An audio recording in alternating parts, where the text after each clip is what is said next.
Hello, my name is Marco Lanz, and I'm a Junior Achievement Volunteer. Lindsay Barton asked me to participate in this program and share a little bit about my career journey. To begin, I am the Director of Alumni and Development Relationships at the University of Minnesota, Rochester. For those of you unfamiliar with UMR, it is a relatively young campus within the U of M system, having only started in 2006, and it's unique in that we only have one program, and it's focused on health sciences. So our graduates go on to become nurses, physicians, chiropractors, physician assistants, and researchers.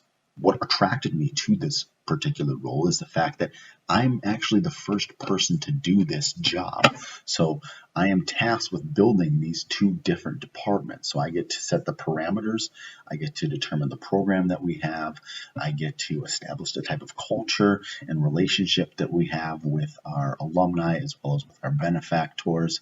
And so again, that's really what attracted me to this position. But let me back up a little bit and talk about how I got here. So I graduated in 2005 with a degree in political science from St. John's University. While I was in college, I pursued a number of internships in political science. So I worked at a law library, I worked for a U.S. congressman, I worked for a political party, and then finally my senior year I worked for the Minnesota Private College Council in their government relations department. By my senior year I had figured out what a lobbyist was and really wanted to pursue that as my career.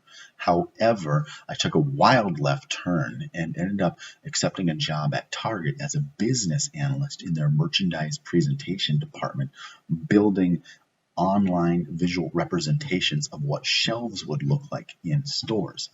I did that role for about a year and a half before I realized that it really wasn't for me. And to this day, I still am able to reflect on that lesson of being able to learn what I did not want to do. At a relatively young age. It's really important to get to that so that you don't go down rabbit holes and make it more difficult to change direction once you do realize what you want to do. So again, at 23, I learned what I didn't want to do, and then I changed direction. Now, what I did after that, though, is I contacted my alma mater, and I applied for a program that allowed me to go teach English abroad. So from 2007 to 2008, I actually taught at Southwest Normal University in the Beibei district of Chongqing, China. And for those unfamiliar with Chongqing, it is a massive city. It has more than 30 million people, and it's located pretty much in the heart of China. As I said, I did that for a year. It was an absolutely wonderful experience, and I encourage anybody to go out and live abroad, live outside of your culture for a while.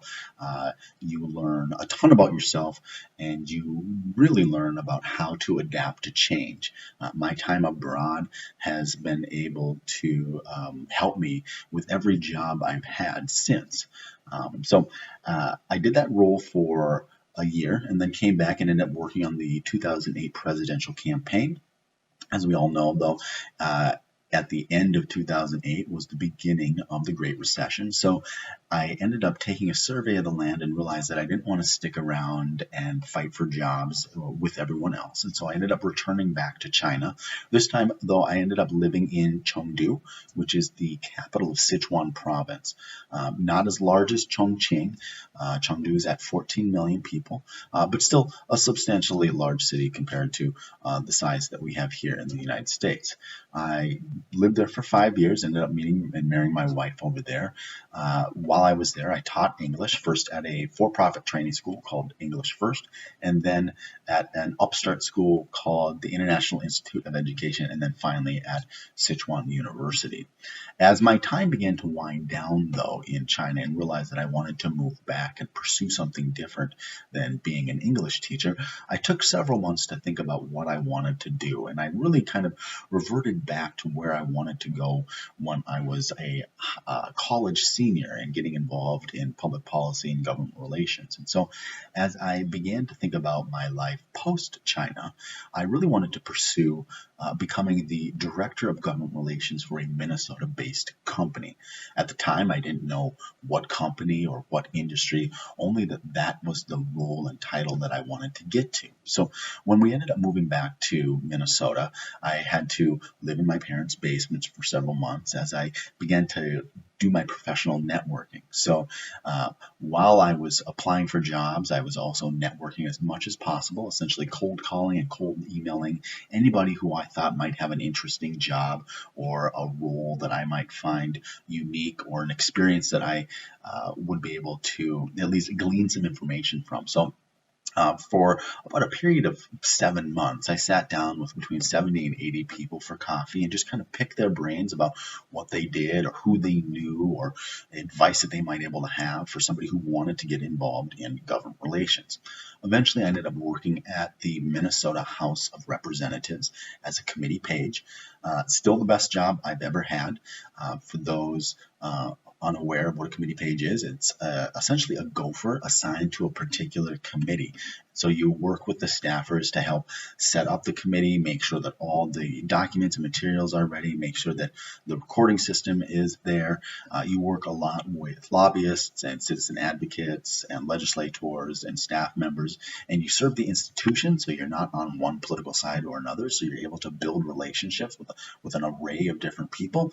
And what was really nice about all that networking that I had done the previous months before getting that role, all those people were now in the same building, and I was able to interact with those people that they had first met me a number of weeks or months prior as somebody who was just interested in getting involved in the field. And so I took that opportunity and ended up taking a role on one of the state house campaigns for the election of 2014.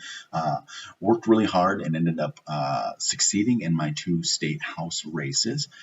Ended up going back to the Minnesota State House as the high school page coordinator. So putting together the programming for high school juniors who would come to the state capitol and work at the state capitol for a week at a time. So working with the different leadership at the legislature, working with the governor's office, the state Supreme Court, and providing experiential opportunities for these high school students to come and see what it's like to work at the state capitol. From there, I ended up working at Blue Cross and Blue Shield for 3 years as their legislative affairs coordinator, so working with their chief lobbyist to track and analyze legislation that would impact Blue Cross either as a health insurer, as a nonprofit, as an employer, and really trying to set what strategies and tactics Blue Cross would use either to oppose legislation, support legislation, or change legislation. I did that role for 3 years, and it was fantastic. It was a great deep dive into the intricacies of the legislative process. And then from there, I went and worked at Lead MN, which is a small nonprofit that represents all the 2-year community and technical college students within the Minnesota state system. So advocating for higher education policy changes at the state legislative level, and then within the Minnesota system level, and then at the individual campus level.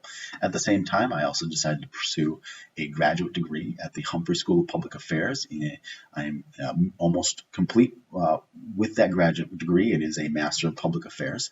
And so when I ended up actually finding the job on LinkedIn for the role that I currently have, I began to really think about what I wanted to do and what I wanted to pursue going forward after Lead MN. And the ability to build these 2 different departments utilizes a lot of the skills that I was able to gather as I navigated my career both after China and then in the experience of having lived abroad and worked abroad.